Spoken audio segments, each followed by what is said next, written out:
So, History Marche's series about my favorite commander of all time, Hannibal Barca, has finally returned, and yeah, for a while there, I was actually kind of afraid that he wouldn't ever finish it, but I'm actually super excited to see this and to finally continue the story of Hannibal.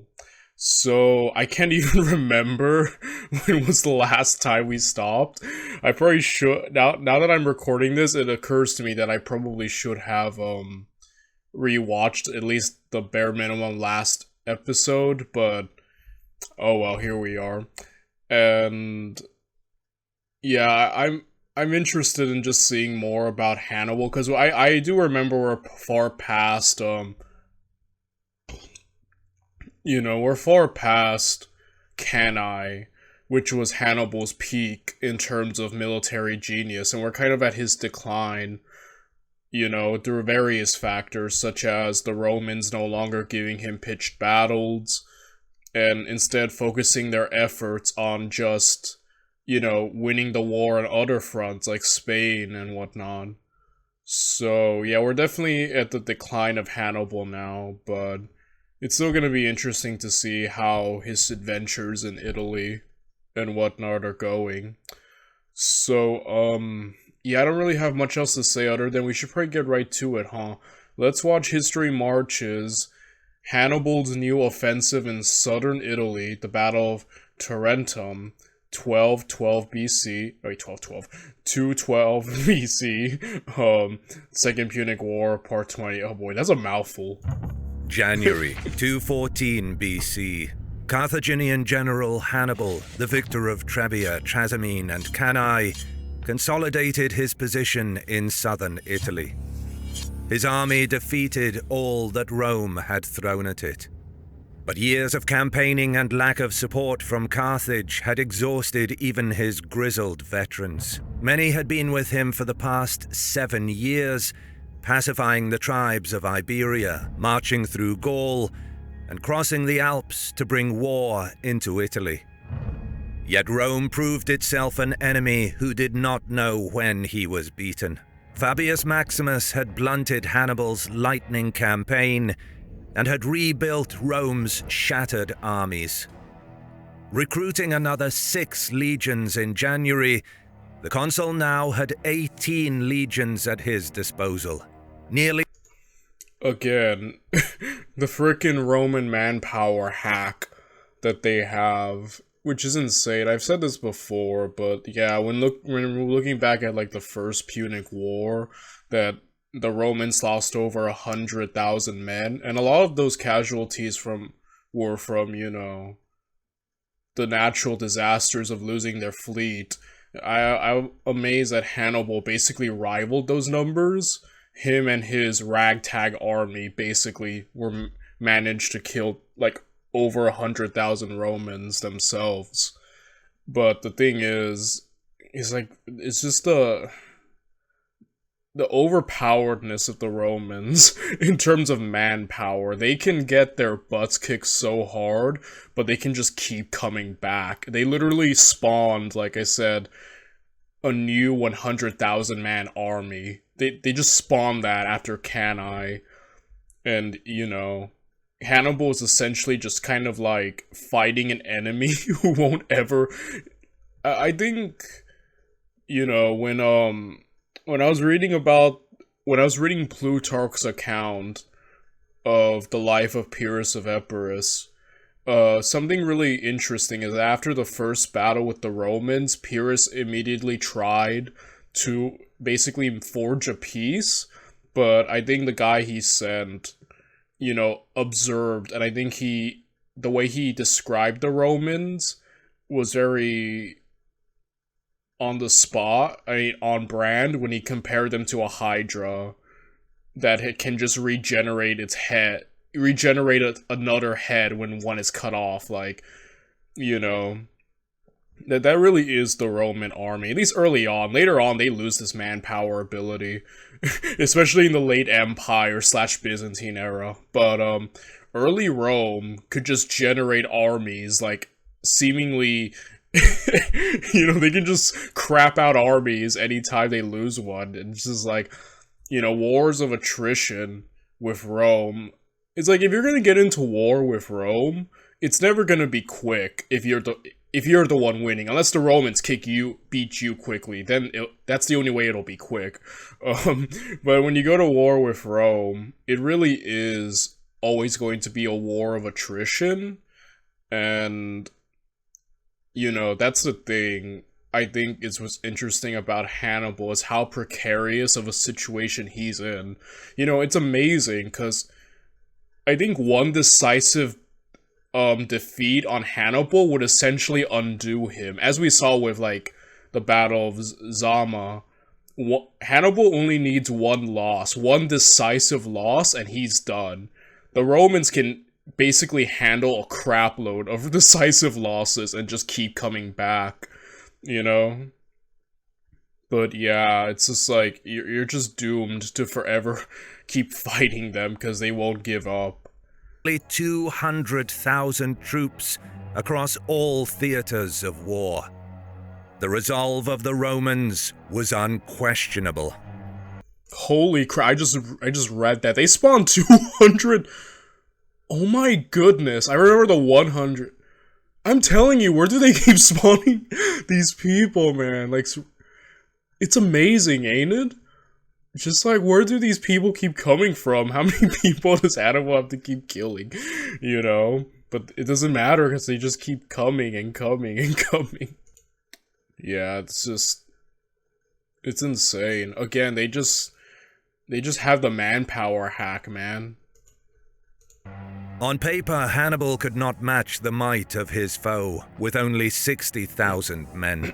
But despite inferior numbers, he had outfoxed the Romans many times before. If there was one man who understood that in a game of chess, a well-placed pawn can be more powerful than a king, it was Hannibal. In his winter quarters near... Yeah, this is why I really love Hannibal. I mean, like, we've covered a lot of military leaders on this channel. We've covered Napoleon. Tomorrow we're gonna start the Alexander the Great series by Kings and Generals, so get ready for that. Well, technically we're gonna be looking at some videos leading up. We're gonna be watching Kings and Generals videos about Macedon, about Philip II, and about the tactics and logistics and basically what made Alexander and Philip's army so great. And then we'll jump into Alexander's conquest. You'll see by this point, if you look at my post right now, you'll see the videos. There's like 7 to 8 videos leading up to it. I want to be very thorough before I get to Alexander himself. The point is, we're starting that. We've watched Napoleon by Epic History. We've watched Caesar by Kings and Generals as well. But again, I put Hannibal Barca as the supreme commander in my eyes. He's my favorite. He's the only man that I root for over Rome. Like, again, I'm pro-Roman, guys. I love Rome. We're always rooting for Rome on this channel. This is the only time I'm not rooting for Rome. It's because I'm such a huge Hannibal Barca fan. Like, I'm trying to think why I'm such a big fan, and I think what impresses me is how much he did with so little.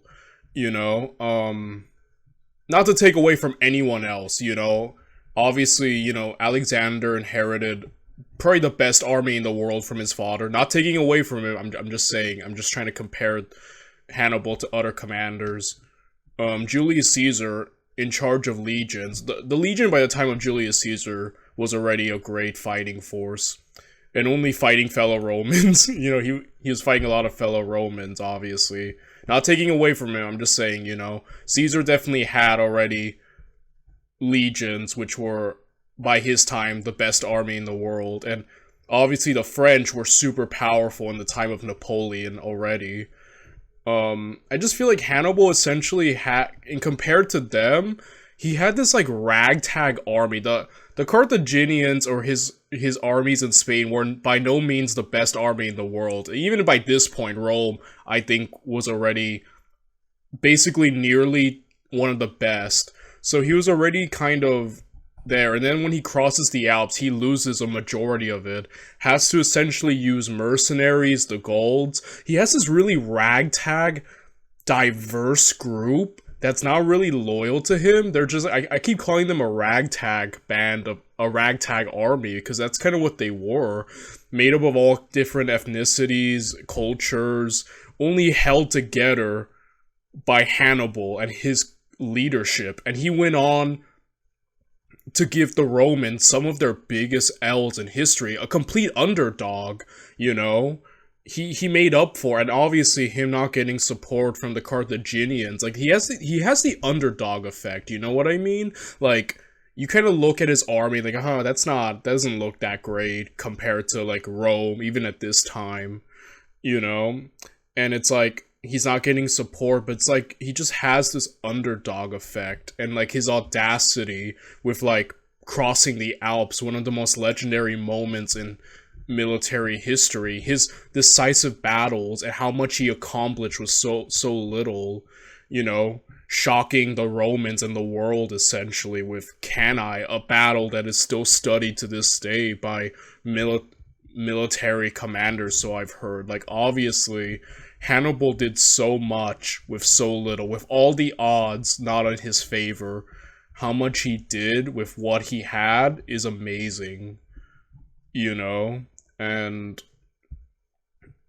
again, he has that underdog effect, I feel. Maybe that's one of the reasons why I feel so, like, such a big fan of the guy. You know, such an interesting story in life he had, I feel. And yeah, kind of a tragic figure in his own right, but all military commanders are actually kind of tragic when you think about it. Like, at least the big ones, right? Like Napoleon, Caesar, Alexander, all met kind of tragic ends. So I feel like he kind of has that poetic story in his own right. So I don't know, I just really do love the man. Like, I have a deep love for Hannibal Barca and his exploits. Hannibal prepared to use Apulia as the staging ground for the campaign of 214 BC. But no sooner had the snow melted than a messenger arrived from Capua. The Capuans dreaded the fresh build-up of Roman forces around Campania, knowing that it was their defection that Rome resented the most. They requested Hannibal's aid. Owing to the urgency of the message, Hannibal scrapped whatever plans he may have had in Apulia and sent word to Hanno in Bruttium to march north and meet him in Campania. On his way back towards the Apennine Mountains, Hannibal brazenly marched his troops within a stone's throw of the Roman camp at Luceria. The two armies could almost make eye contact. One eager Roman centurion turned to his men, as if about to give the signal to charge. If there was ever a time to attack Hannibal, it was now, while his army was vulnerable in marching formation. But Gracchus was apprehensive. That Hannibal had the gall to pass so close to the Roman camp surely meant that he was baiting them into a trap. Yeah, that's interesting, right? Again, the Romans do learn, that's the thing. That's one of their many advantages, right? They do learn and adapt. And obviously, a lot of Hannibal's victories were based on, like, hiding. There's always some kind of trick, you know what I mean? Like, with Cannae hiding some of his elite soldiers on the wings so they can enclose, double envelopments, there's always some type of trick to Hannibal. You know, it's never just straight up, we're just gonna fight and nothing fancy, you know? So obviously, even I'm like, there has to be something to this, like, or maybe there is no plan. I'm just waiting for him to be like, Hannibal had no plan, he was just doing this, they could have actually attacked and won. But again, yeah. I'll give it to Hannibal. He definitely is a master of psychological warfare. I feel like he definitely got that to a very strong degree. Or so Gracchus thought. Little did he know that this was exactly what Hannibal wanted him to think. Oh, snap! See what I mean? This is why Hannibal is great. So, again, the chess Hannibal plays. I know this is his decline. He's not gonna have any super major great battles like he did early, but still, it's nice to see the man at work.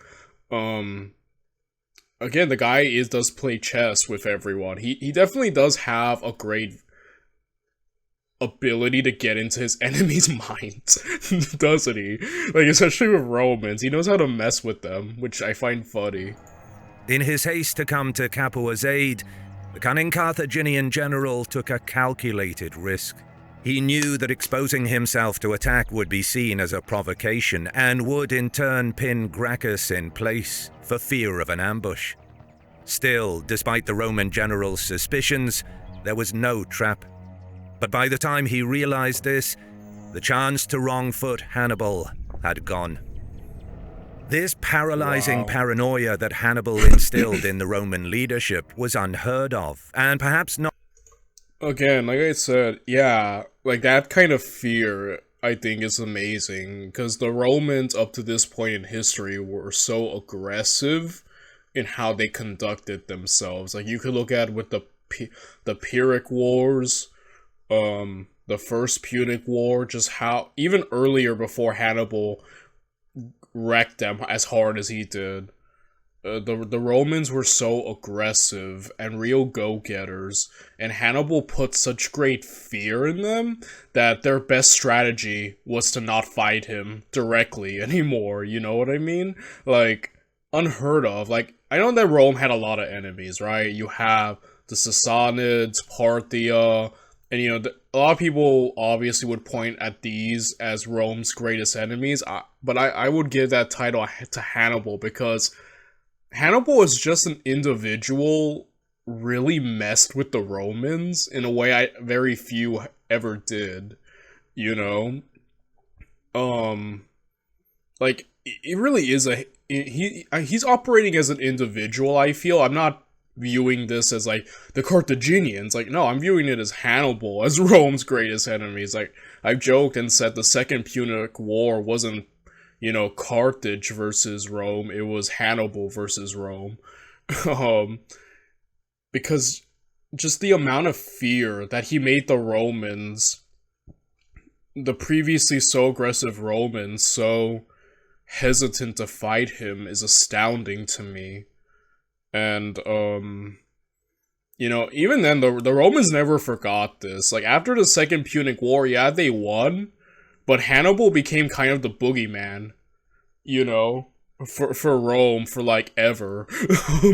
You know, I think there's even a popular saying, Hannibal is at the gates, like, that, you know, as a sign that something bad's approaching. Like, Hannibal kind of left a scar on the Romans. I don't think they ever fully forgot, you know what I mean? Which is just something else I find amazing about him. Like, I would definitely, in my personal opinion, obviously, anyone could probably have their own, but I just view Hannibal as Rome's greatest adversary, and I'm amazed at how he was able to do it almost as an individual level, you know what I mean?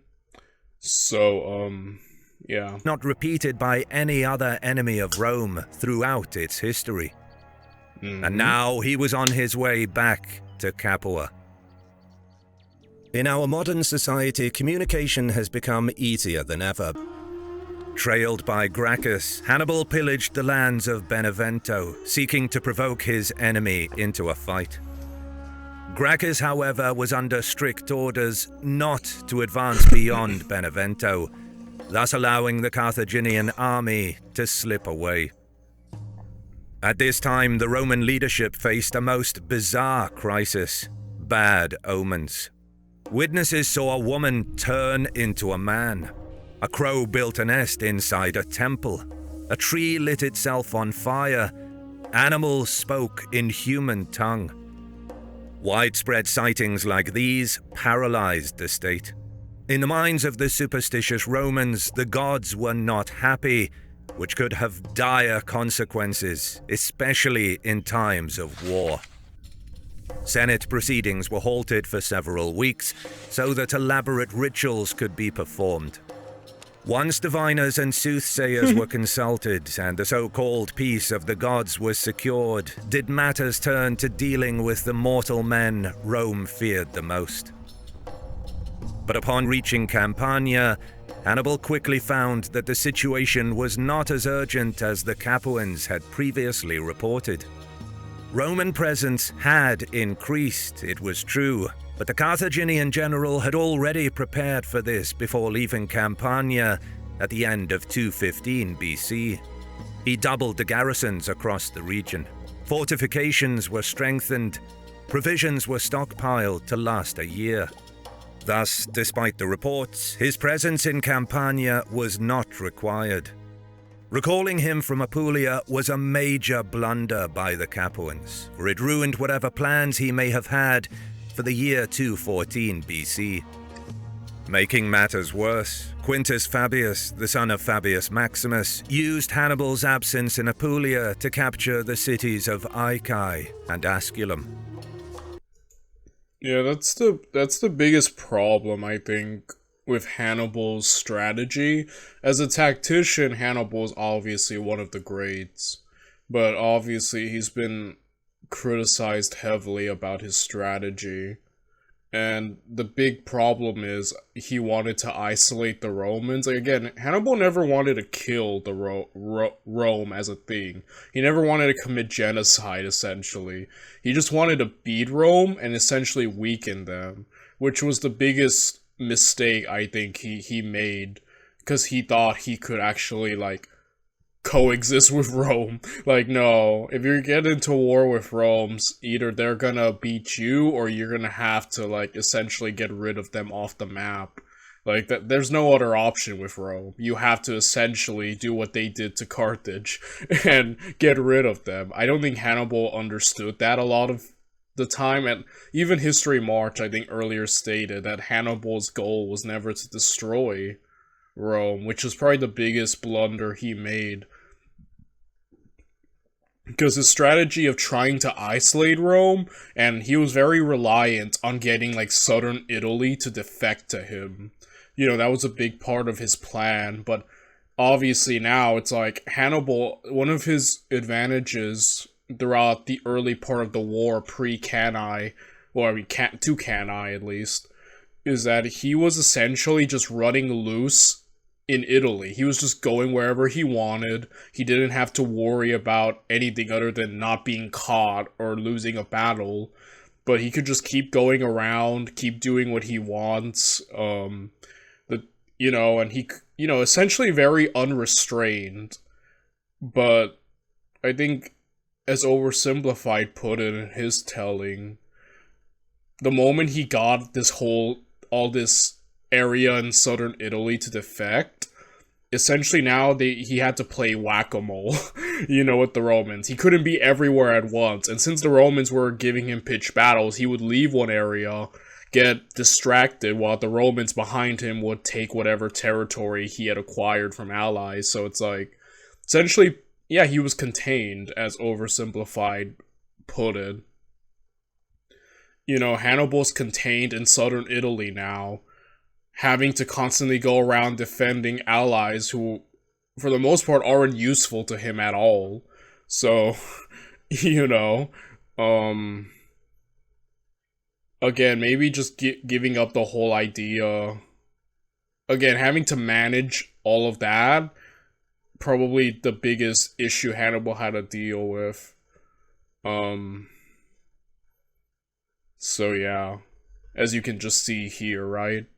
Making do, Hannibal besieged the city of Puteoli and plundered the countryside, trying to secure a port closer to his base at Capua. And it was here that he had a most unexpected visit. 5 nobles from Tarentum, a Greek city in southern Italy, had come to meet Hannibal.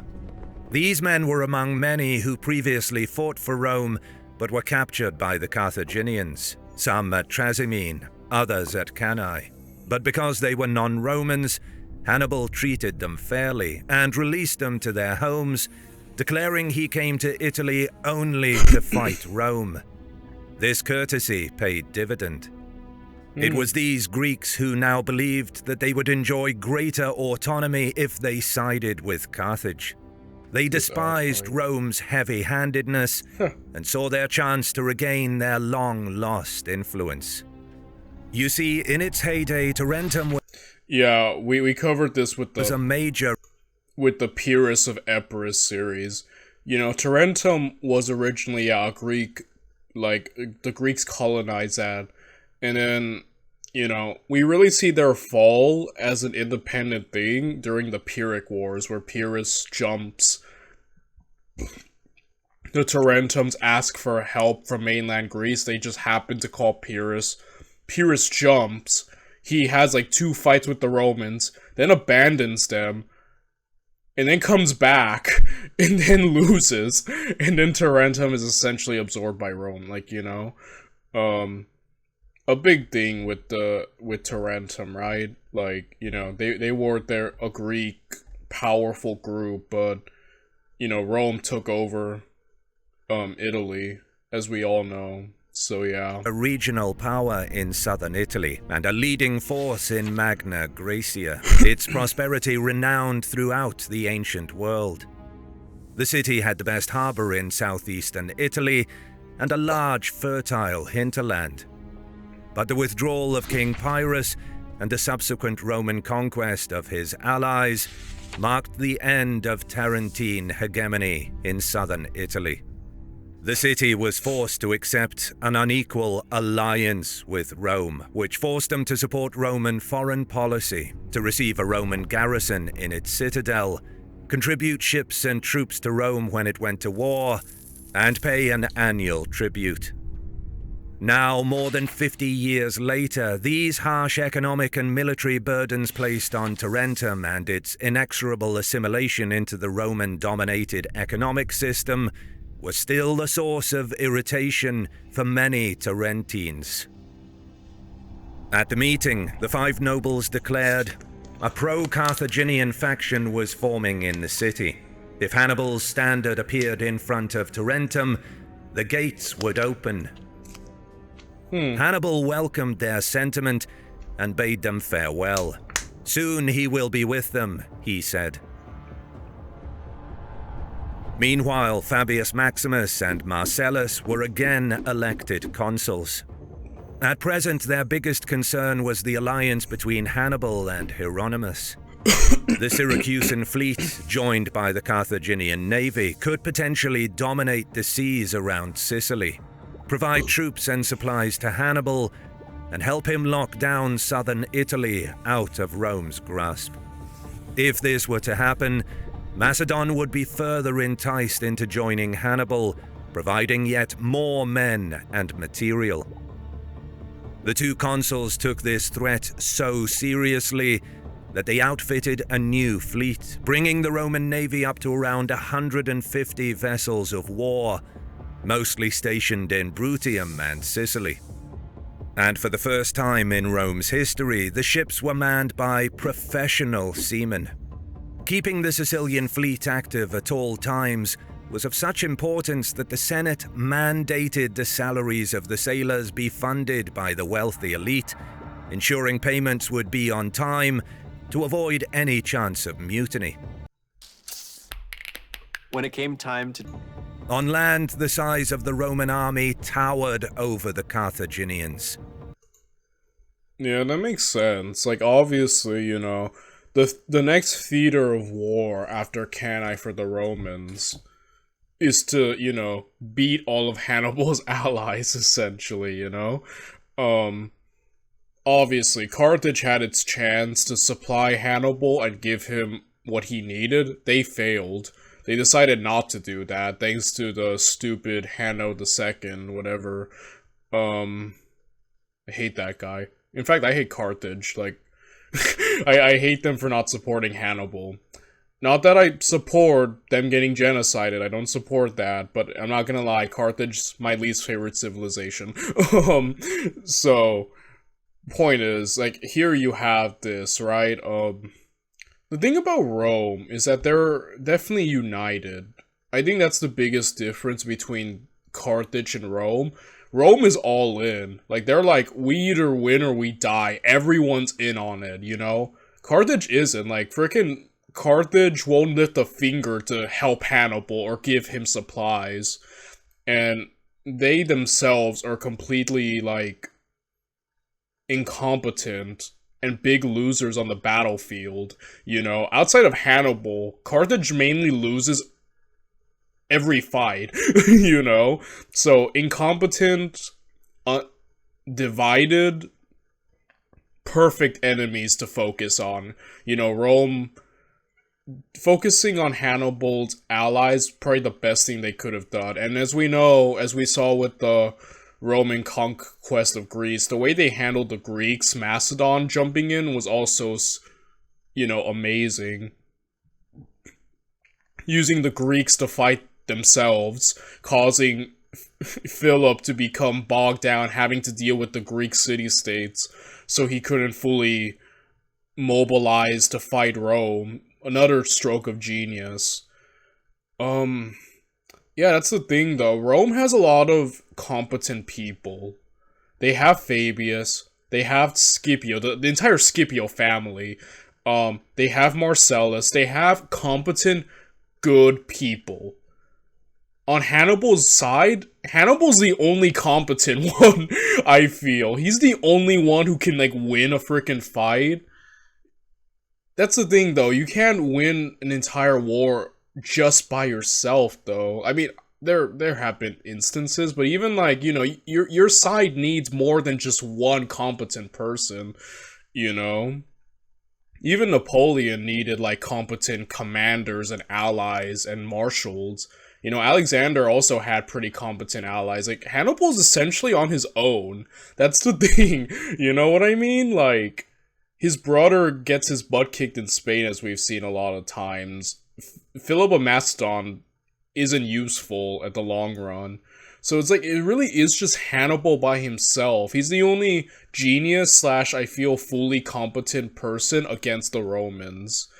And again, you can't do it all by yourself, you know? So I just feel like that's another aspect as to why, you know, the Romans are just, you could see why they could win this war, you know? They have all that going for them. Well, Hannibal essentially has to carry his entire side, the anti-Roman side, you know? Yeah. But Hannibal still inspired fear, and on his way to Tarentum, he stopped at Nola for a third time.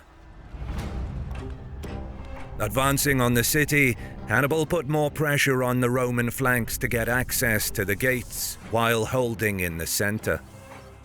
But this time, as the battle commenced, Marcellus kept his men back. Looking past the chaos of battle, Hannibal noticed that, strangely, Marcellus lacked the initiative he so regularly showed in previous encounters. Sensing that something was wrong, the Carthaginian general ordered his men to pull back. His intuition was correct. Marcellus had sent Claudius Nero with an elite cavalry detachment to flank the Carthaginian. Oh, he was gonna use the flank. The oldest trick in the book. See, Marcellus, this is why you're competent. But unfortunately, Hannibal's always one step ahead. At least until he faced, you know, Scipio. But usually he's one step ahead, and Hannibal's keen. Like, that's what I like about him. He notices crap like this. He's like, wait a minute. Like, he can read his enemies well. You know what I mean? Yeah. An army and strike at their rear once the battle commenced. However, to avoid detection by Hannibal's scouts, Claudius Nero took the longer route and got lost, failing to reach the battlefield in time. By noon, the Carthaginian general arrayed his men at a distance and challenged Marcellus to attack. But the Roman line still did not move. Clearly, Marcellus was up to something, Hannibal thought. Once again displaying his uncanny ability to sense danger, he turned his army and made way for Tarentum. Marcellus, although unable to defeat Hannibal, had matched him on the battlefield for a third time, something no other Roman general was able to do at this stage of the war. Yeah, he has a very good offensive defense. You know what I mean? Again, like I said, Rome has competent people, not just Scipio, but multiple competent people. You know, that's the advantage they have. It's not just one genius, you know. Though obviously Scipio Africanus is the one who gets the victory, but like you know what I'm saying, right? Like, I feel like Hannibal is alone in that, like, that department on his camp. At Nola, Marcellus truly lived up to the reputation he gained about a decade earlier when he speared the Gallic king Viridomarus. He then stripped the armor off his opponent and claimed it as spolia opima, translated from Latin as rich spoils. This highest of Roman honors could only be attained by generals who personally killed the opposing commander in single combat. For some perspective, only 3 Romans in history achieved this feat. The mythical King Romulus in 752 BC, Aulus Cornelius Cossus in 437 BC, and Marcus Claudius Marcellus in 222 BC. It was an incredibly rare achievement. Wow, that's awesome. Yeah, see what I mean? Marcellus, a very underrated figure, but in this Second Punic War era, but really awesome, you know what I mean? At Nola, some hours later, Claudius Nero finally found his way to the battlefield. But by the time he appeared from the nearby hills, the Carthaginian column had gone. Pressing on towards Tarentum, Hannibal couldn't help but notice that Hanno failed to appear with his army. But somewhere near Benevento, the Carthaginians came across a field littered with thousands of bodies of their brothers in arms, rotting in the sun. These were Hanno's men. On his way north from Brutium to meet Hannibal near Capua, Hanno was intercepted by Gracchus. The ensuing battle was a gruesome slogging match.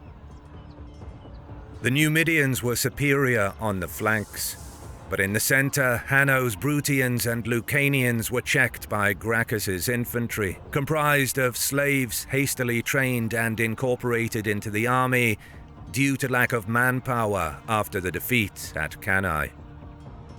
In a brilliant move, Gracchus promised every slave freedom if they were victorious. This resulted in an almost fanatical surge of morale, and the slave legions eventually broke Hanno's center. Of the 18,200 men in the Carthaginian army, only 2,000 escaped the slaughter, including Hanno. Most tragically, 1,200 irreplaceable Numidian horsemen were lost. Yeah, again, what I'm saying about Hannibal being let down by everyone around him. Again, like, no one outside of Hannibal can win pitched battles against the Romans. In this era, I swear, he's like the only person who can consistently win pitched battles against the Romans, you know? Yeah. Although Hanno survived, his defeat at Benevento left Hannibal with no more than 45,000 troops in Italy. Worse, back in Campania, Marcellus led a daring action in besieging and ultimately capturing Casilinum, a town that served as a key crossing on the Volturnus River that controlled direct access to Capua from the north. A rider was sent to notify Hannibal that Casilinum was lost, but it is unknown if the messenger ever reached him. During the late summer of 214 BC, the Carthaginian general continued through the Apennine Mountains, destroying Roman possessions as he went. Meanwhile, across the sea to the east, Philip attacked Roman Illyria. The simultaneous actions of the two commanders pose an interesting question. Did Hannibal and Philip coordinate their plans? We may never know, but a few things suggest they did. As Hannibal advanced towards the Salento Peninsula, Philip's invasion with 120 ships forced the Romans to transfer much of their own fleet from Tarentum to Brundisium. One legion then sailed to Illyria to check the Macedon advance under the command of Valerius himself. If Hannibal could take Tarentum with its valuable port, and Philip managed to overrun Illyria, Carthage and Macedon could link up. Moreover, Tarentum could become his new headquarters. Thus, Valerius's forces were pinned down in the Salento Peninsula and Illyria, split in two on either side of the sea. And although Philip's war effort would falter unexpectedly quickly, for now it seemed to Rome that another front had opened in Illyria. Yeah, again, if they did coordinate that, even in the Kings and Generals telling, he never said they coordinated anything. But again, like I said, maybe that something like that isn't known to history. If they did, great move. A part of me feels like they did it and it just happened to happen. But if they did, this would have been a really sly move on Hannibal's part. But again, Philip gets checked super quick, the Macedonians, so, you know. Yeah. Still though, like,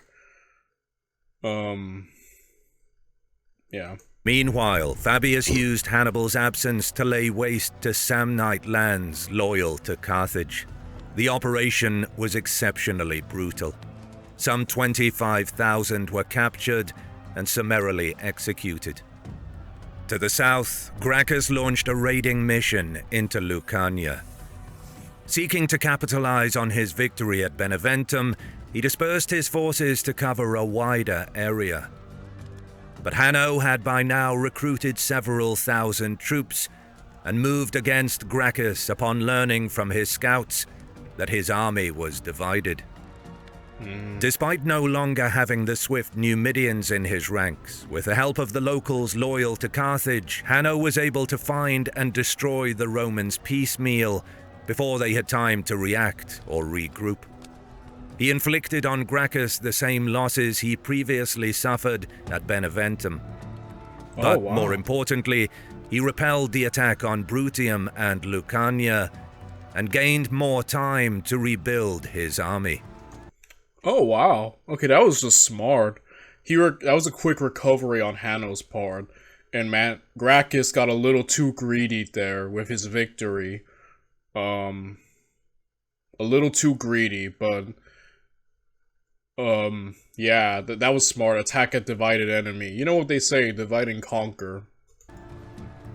By early autumn 214 BC, as Hannibal entered Tarentine territory, all plundering stopped. Foragers and raiders stayed with the column as he wanted to win sympathies of the Tarentines. But once he reached the city, to his surprise, no one was there to welcome him. Somehow the Romans found out about the Tarentine conspiracy and took drastic measures. A 5,000-strong Roman garrison was stationed in Tarentum on high alert, commanded by Marcus Livius Macatus. Another garrison was placed in nearby Metapontum, ready to intervene.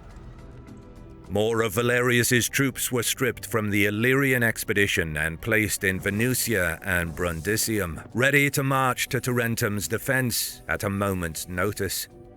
The increased Roman presence discouraged the cities of the Salento Peninsula from defecting. As an added measure, Macatus took hostages from the families of Tarentine aristocrats and sent them to Rome, ensuring the gates of Tarentum would remain closed. Again, the Romans quickly figured that crap out and acted accordingly. You can see that they are afraid of any possibility of Hannibal getting any more advantage. They are on full on, we need to stop everything. Hannibal cannot get any of these things, any allies, they are, working overtime to check Hannibal. Yeah, it's all or nothing at this point for the Romans. Hannibal did not linger. He left the lands of Tarentum intact, as he did not want to abandon plans to win the city over to his side.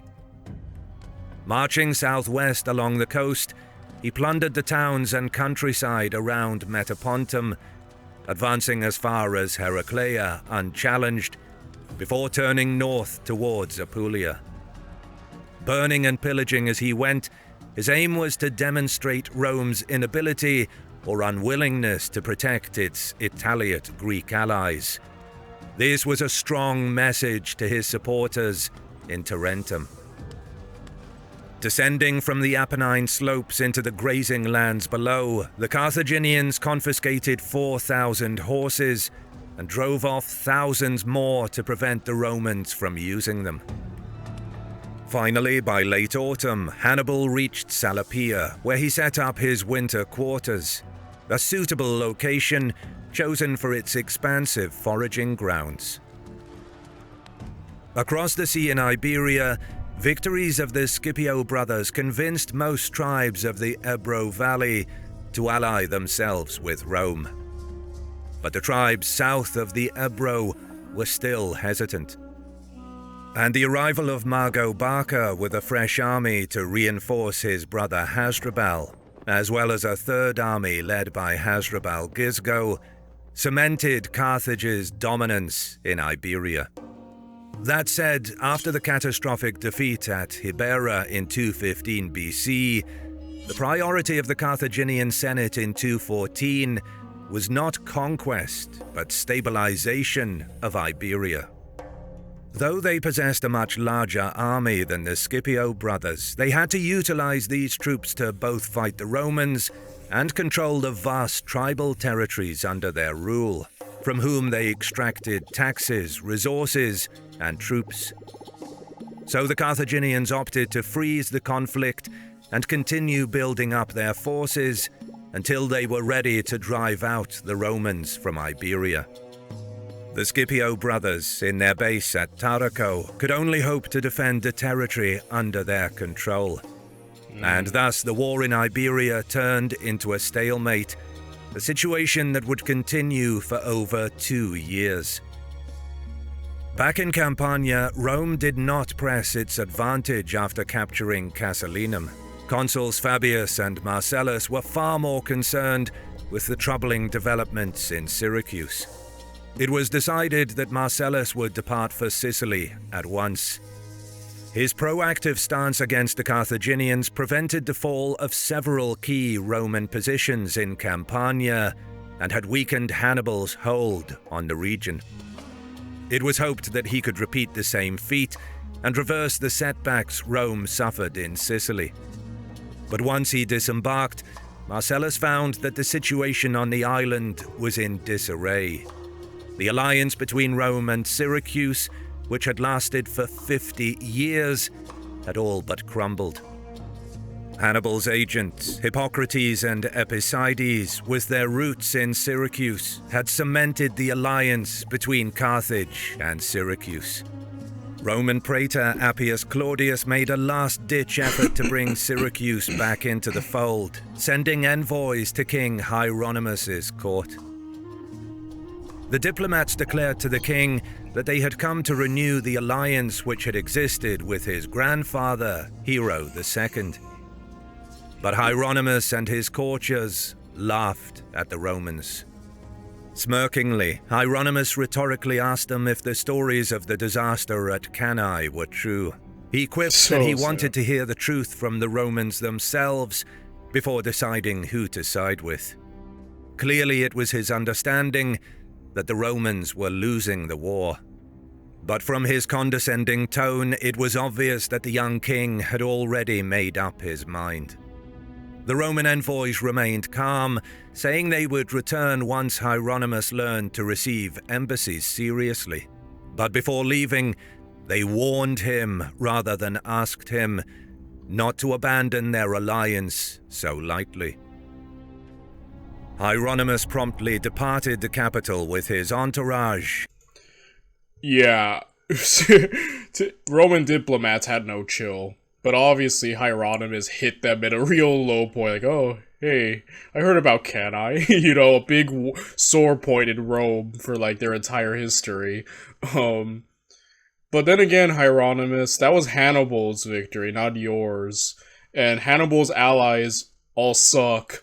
I think you're about to repeat history because you're talking a big game, but can you win a pitch battle against this is the game now. Can anyone except Hannibal win a pitch battle against the Romans? So far, no. Yeah, I don't think Hieronymus is gonna break that trend, unfortunately. So he's talking a big game. He I don't doubt cannot back up. So yeah.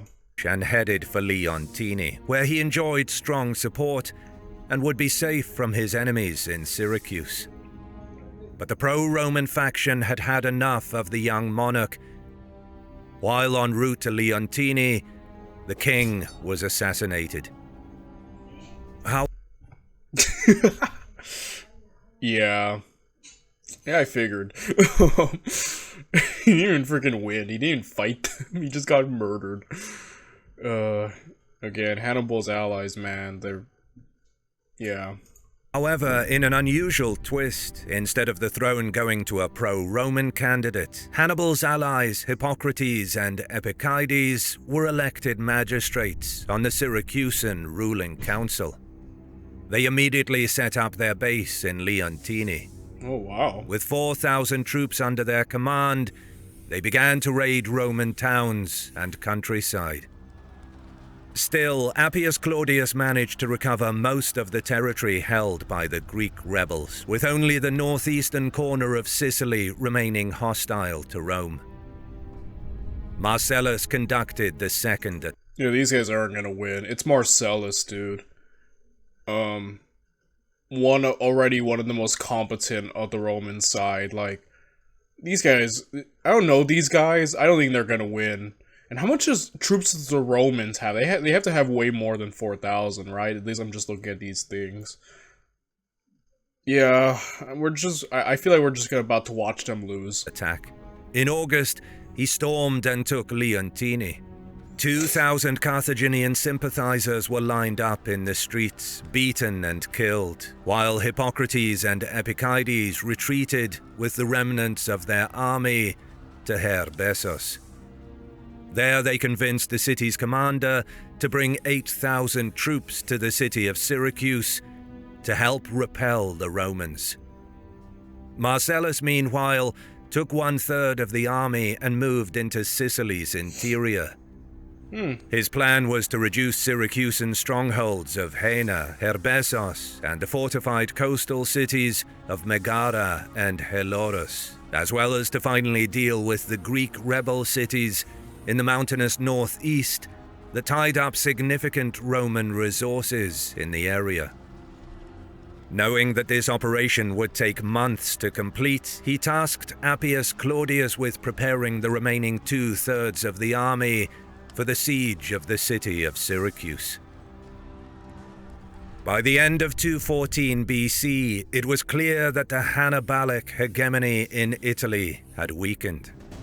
After years of trying, Hanno was unsuccessful in capturing Reggio, an important city that controlled the Straits of Messina. Rome captured the strategically important town of Casilinum, and now Capua was on the defensive. The Romans also recovered towns in Samnium, Lucania, and North. Again, yeah, like Hannibal can't manage that. That's the problem.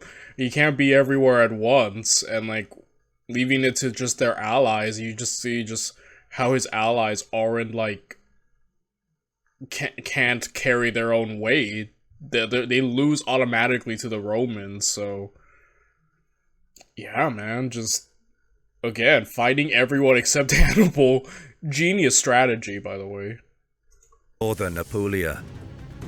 Worse, without reinforcements, funds, and supplies promised to him by Carthage, Hannibal was by now obviously struggling to maintain control over his territory in southern Italy. Yeah, there's also that too.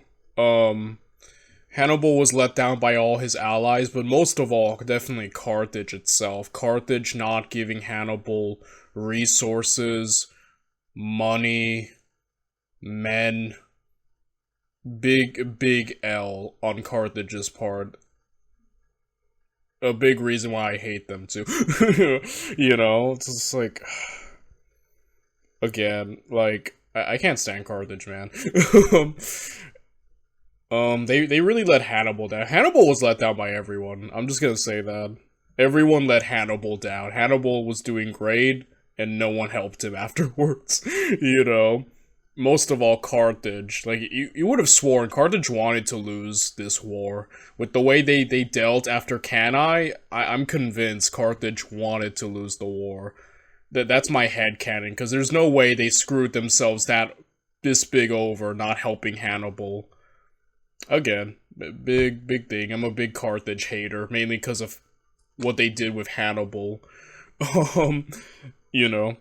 And that's what the thing I'm saying. It's like, when I'm, like, rooting for Hannibal, obviously they're like, oh, so you wanted Carthage to win? I'm like, I wanted Hannibal to win. I don't really care about Carthage. The moment Hannibal's gone in, like, the Third Punic War or First Punic War, again, I'm back to rooting for Rome. I'm a big Rome lover. Hannibal is just the one exception to that rule. The one guy I'm willing to root for over Rome. Other than that, I'm pro-Roman in every other situation, you know? He was losing momentum, and he needed new battlefield victories that would persuade fresh defections from Rome. Again, it's the momentum. Hannibal kept racking up so many victories that he built that aura around him, that legend. It's kind of like Napoleon from, like, the first through, like, the fourth coalition wars, just constant momentum, victory after victory. Like, you almost built this, like, aura around you, that makes people in awe of you. The Romans depriving Hannibal of pitched battles deprives Hannibal of the momentum, and Hannibal can't just be a sitting goose because we see how ineffective he is. He needs to be on the move. But essentially this whole situation makes him a sitting goose, which, like, again, deprives him of his momentum, and yeah, again, just like a genius. This whole situation works so well for the Romans, you know? To achieve this, he set his sights on Tarentum. At the start of 213 BC, Rome elected Fabius Maximus's son, Quintus Fabius, and Sempronius Gracchus as consuls. Hannibal's own war effort this year would reach a new intensity as he probed for new vulnerabilities of his enemy. In March, he moved into the lands of the Salentini, the so-called heel of Italy. Again, I think this is a good thing. As we saw when Fabius originally got removed from leadership, how, you know, things went bad for the Romans. Obviously, the Romans have learned by now, you know, the Fabian strategy, and definitely aren't laughing it off like they did before Cannae. But, again, the biggest thing is the potential for new mistakes. We know Fabius won't make a mistake. He will be through and through his strategy till the end. But we have seen with Gracchus, he made a mistake when he raided, and then he got beaten by Hanno. So we do see that's pretty telling. Maybe if anyone can be lured into making a mistake, Gracchus is a better option than Fabius. Fabius' son I know nothing about, but assuming his father's still in his ear, I imagine he might stick true to his father. So Gracchus is probably the bigger outlier, at least what I'm guessing, right? You know, due to his earlier overconfidence, he seems like the one, if anyone can kind of, maybe make a mistake, it's him.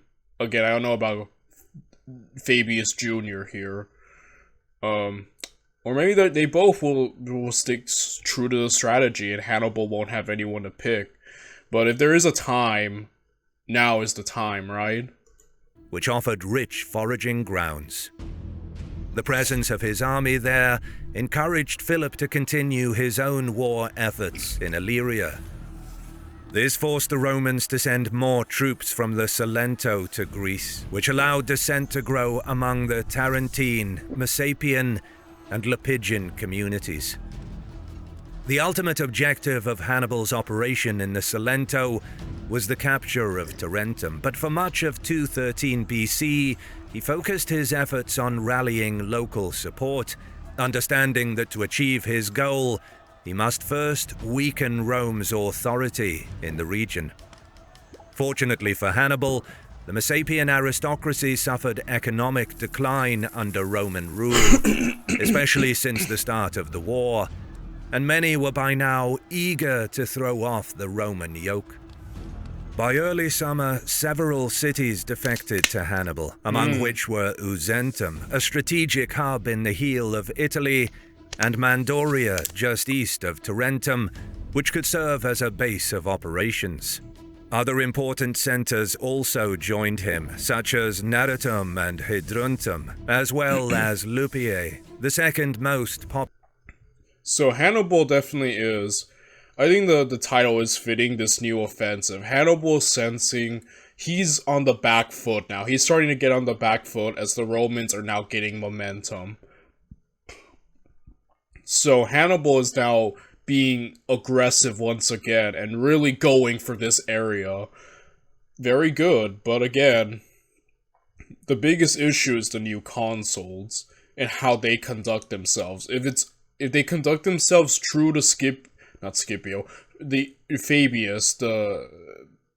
the father Fabius, not the junior. If they stick true to him, things will continue going well for the Romans. If they get too desperate, if they make even a little slip up, Hannibal can definitely cause them trouble. Again, it's really on the ballpark.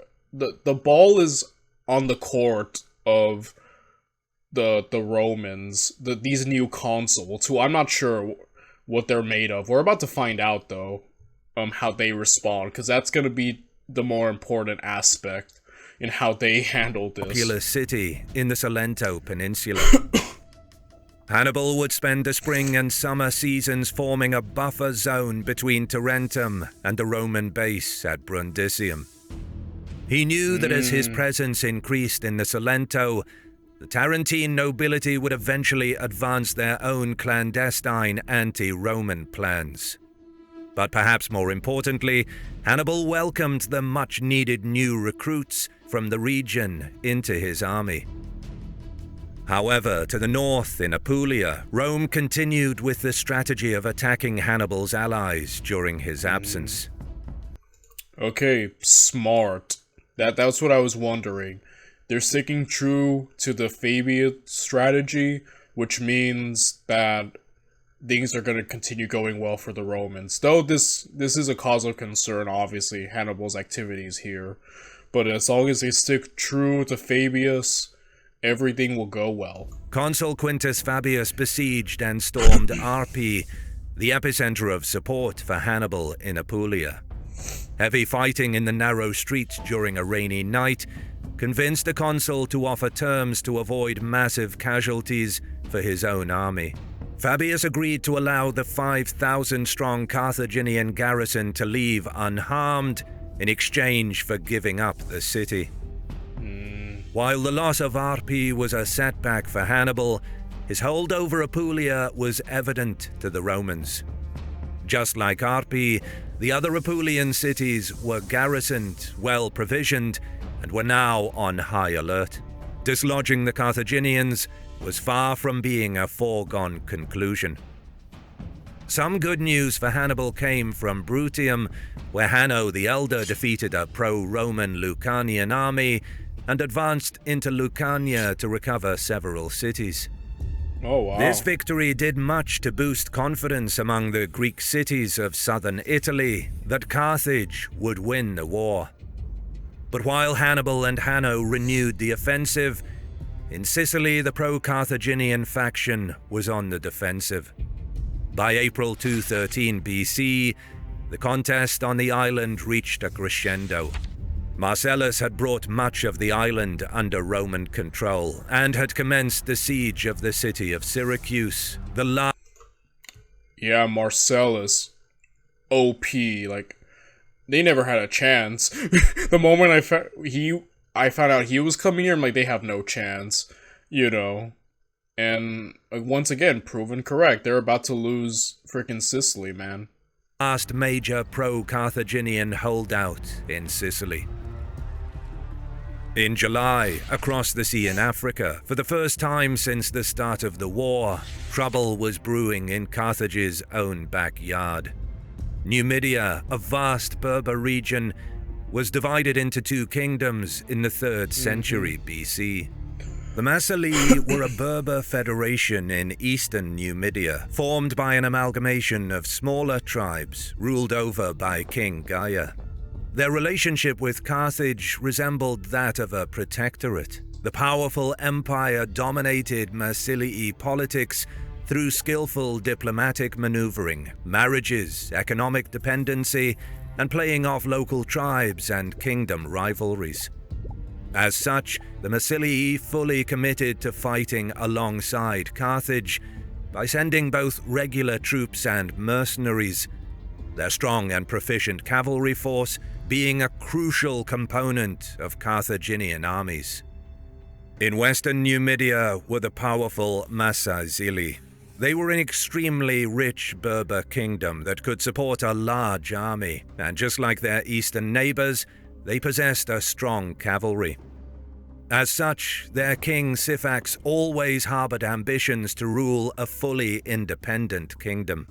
To this end, at the start of the Second Punic War, he was sympathetic to the Romans, but he had to refrain from joining their side in the war, because in 218 BC, Carthage was a vast, wealthy superpower.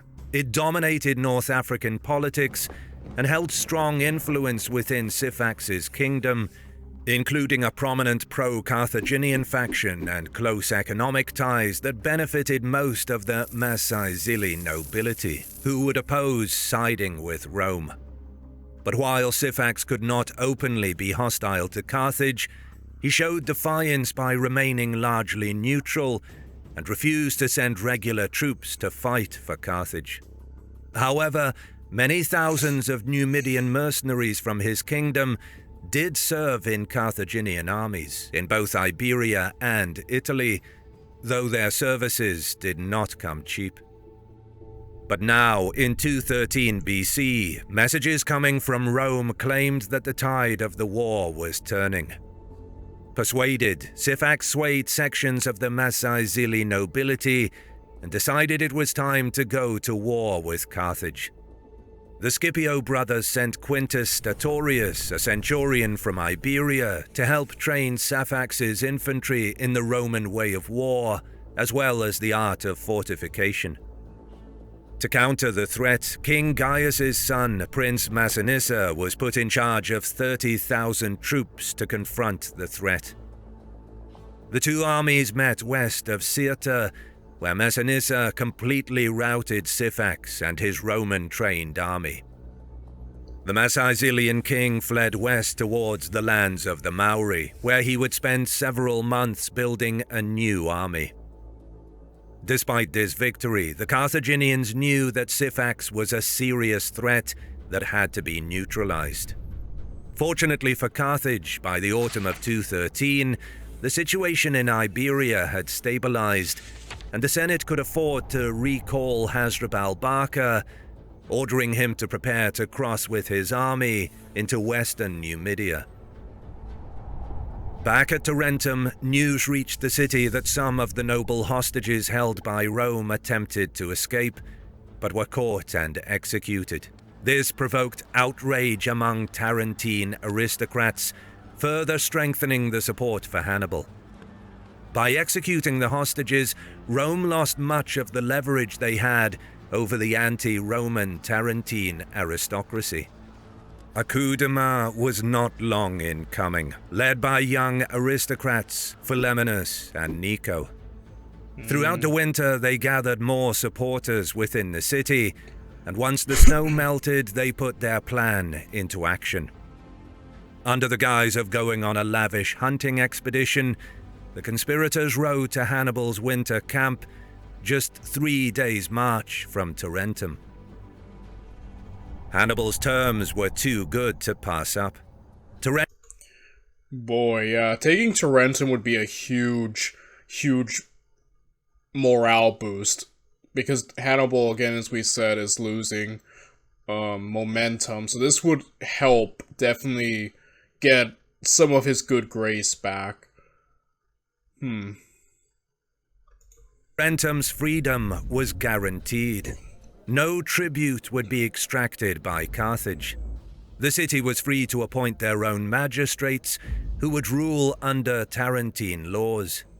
They did not have to accept a Punic garrison within the walls, unless they chose to do so. Roman property and citizens, however, were to be seized by Hannibal and used for ransom or sold into slavery.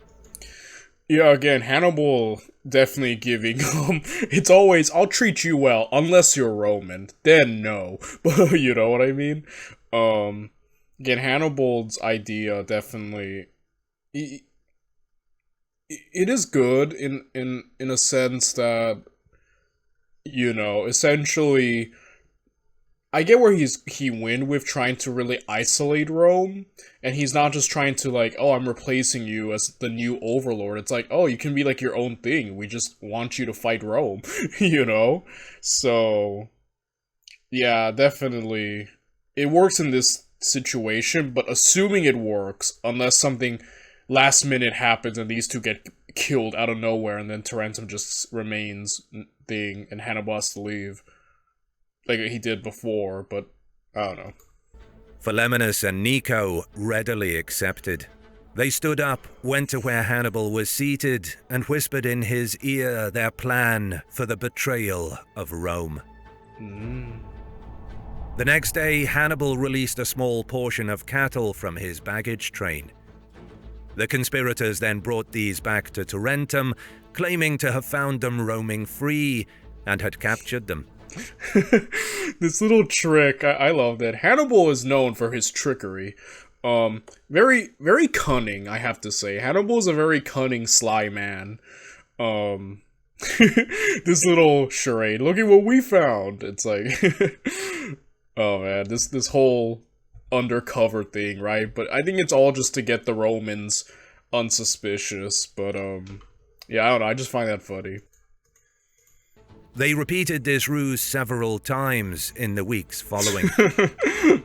Philemenus preferred hunting at night, supposedly to avoid frequent Punic patrols. He would always return with plenty to show for, and was eager to share the spoils with the guards and commander at the side gate he used. The Romans had gotten so used to the routine that whenever they heard Philemenus's whistle during the night, they would let him in without checking, eager. Wow. Frickin'. Again, Hannibal, even when he's not winning anymore, he is just smart. Obviously, we're in the era where Hannibal's decline is imminent. You know, we're technically, after Cannae, it's basically a decline for Hannibal. But even then, it's kind of like after Napoleon, after the frickin' Russian invasion. From then on, it's just his decline.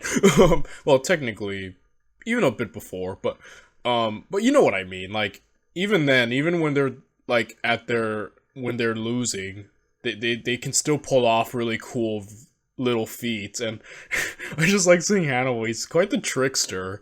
I think that's something unique about him from the others I mentioned, like Napoleon or Caesar or like Alexander. Hannibal uses a lot of trickery. I would describe him as cunning in a way, probably the most cunning from all of these great commanders. He has these little like plans that sound kind of like they would come out of a cartoon. Like, remember when he had like a bunch of oxen with like torches on their head, and to trick the Romans into thinking he was leaving? Like, that sounded like such a cartoon plan, and it actually happened. Like, I don't know, it just, Hannibal has these little plans. It's just funny to me, I think, you know? To get their hands on the prize.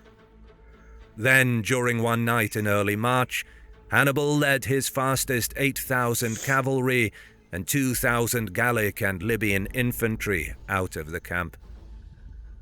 80 Numidian riders screened far ahead of the column, with orders to capture or kill anyone they encounter, but otherwise they were to give off the impression that they were a regular foraging party. 3 days later, Hannibal stopped the column in a gorge not far from the city, hidden from view. Here he rested the men for a day and briefed his officers on his plan. The following night, the attack began. In complete silence, Hannibal led 6,000 horse and 1,000 foot towards the Temenid Gate, accompanied by Nico and a group of conspirators. I'm wondering if this is gonna work. If this works, I'm gonna be in awe. Like, a part of me feels like, is this gonna work, or is something bad about to, like, in the last second just happen? But man, like, still, all this thing, I'm like on the edge of my seat, literally, because I'm like, crap, what's gonna happen? Like, you know, are the Romans about to intercept last minute and, like, drive Hannibal out, or is he actually gonna take this? Because this is an important area to take for Hannibal, you know? The troops were ordered to stay compact and obey Hannibal's every order. To the south of Hannibal, Philemenus led a group of 1,000 Libyan infantry towards the side gate he regularly used for his hunting expeditions. 2,000 cavalry were left as a rear guard to cover the escape or reinforce the attack. The Tarentine conspirators deliberately chose this night because a pre-arranged feast in the city was in full swing, and Livius, the commander of the Roman garrison, was in attendance. Wow. Devious. Very devious. All this trickery, man. This is like a freaking spy movie now. Like, you know what I mean? This suddenly turned into a spy movie. Like, I want a Hannibal Barca show. I demand a Hannibal Barca show. I want a freaking 8 season, or maybe not 8 season, but I wouldn't mind if it was like freaking 8 seasons long. Hannibal Barca Second Punic War freaking series. Like, I want this. Again, I there's so much history crap that has not been utilized by Hollywood. So much exploits and cool things that happen in history that don't have any adaptations in film or like television. And we need to fix that, Hollywood. We need good history entertainment. Through hours of song and laughter, they kept him drinking until he had to be carried home. By the time the music died down, the gates were breached. Hearing Philemenus' whistle coming from the darkness, the guards allowed him through the side entrance. While they inspected their prize, 30 Libyans rushed in. Quickly overwhelming the few sentries, they proceeded to open the gate for the rest of the infantry. Meanwhile, with the help of the conspirators, Hannibal breached the main gate, surprising most of the guards in their sleep, and rushed— Oh, they got in. Holy crap, they're in. But can he take it, though? Like, that's the thing. I'm, like, wondering. I'm on the edge of my seat. It's like, is he actually gonna take it, or— Oh, but he's getting in, though. That's, like, already a huge, big part. Through the streets towards the Forum, where he was supposed to meet Philemenus and the Libyan infantry. Disorganized Roman troops rushed into the streets, but were quickly overrun. Livius and his officers escaped towards the citadel at the last minute.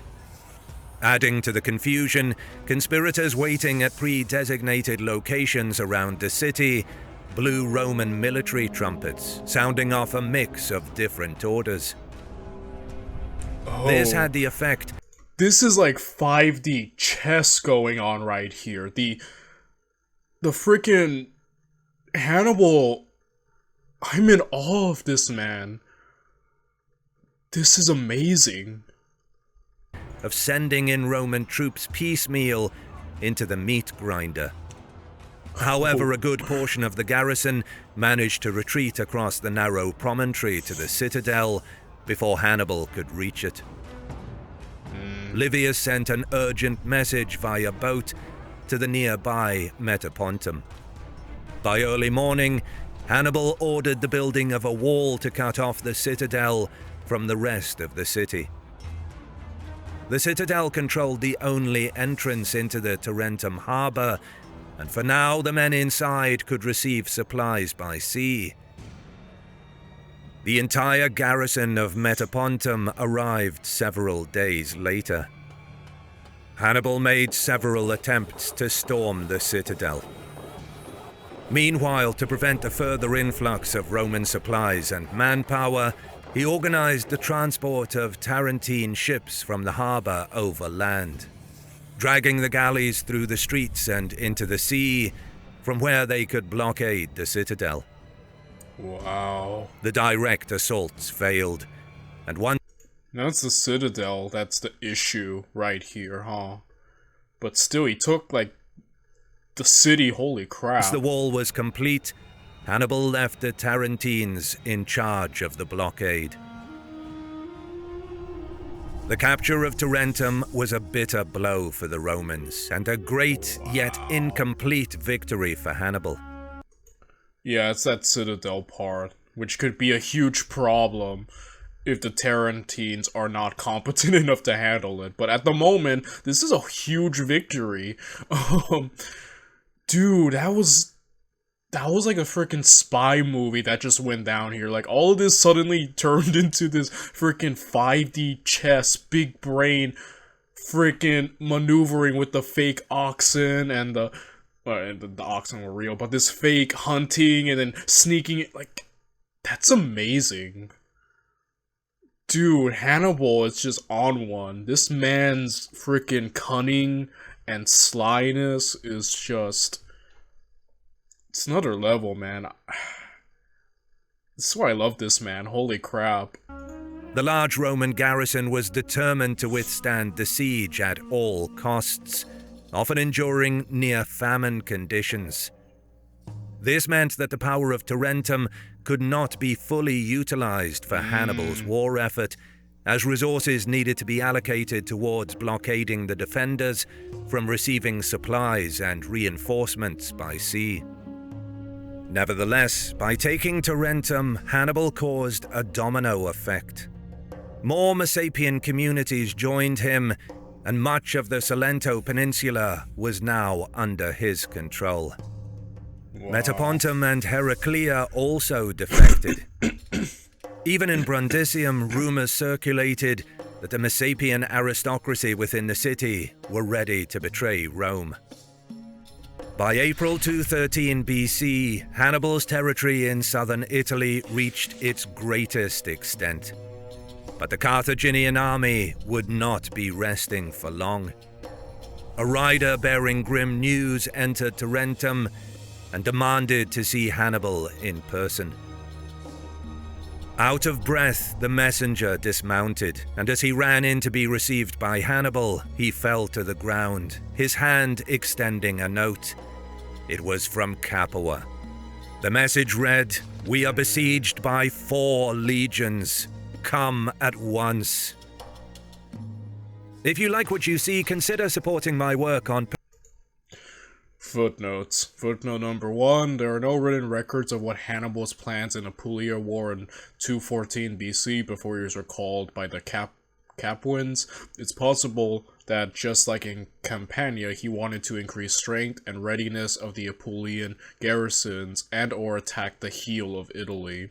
Footnote number 2. Hanno the Elder was perhaps Hannibal's nephew, the son of Hannibal's sister, and Bomikar, the Sufti, likely the same Bomikar who served as Carthage's chief admiral. Footnote 3. 212 BC was the high point for Hannibal in Italy. All downhill from here on. Yeah, and he controlled the entire southern Italian coastline between Brundisium and Rhagon, notwithstanding the besieged Roman garrison at Tarentum. Wow. Wow. Patreon, and you get ad-free early access to my... So, yeah, this was another great video. I'm amazed by the crap Hannibal pulls off. That taking a Tarentum, that was awesome. that had me on the edge of my seat. That was amazing. Alright guys, I've talked way too much. This video is already too long. I'm gonna have to get to it. I feel like I've said everything I needed to say. So I'll see you guys tomorrow when we start preparing for the Alexander series. Until then, bye everyone.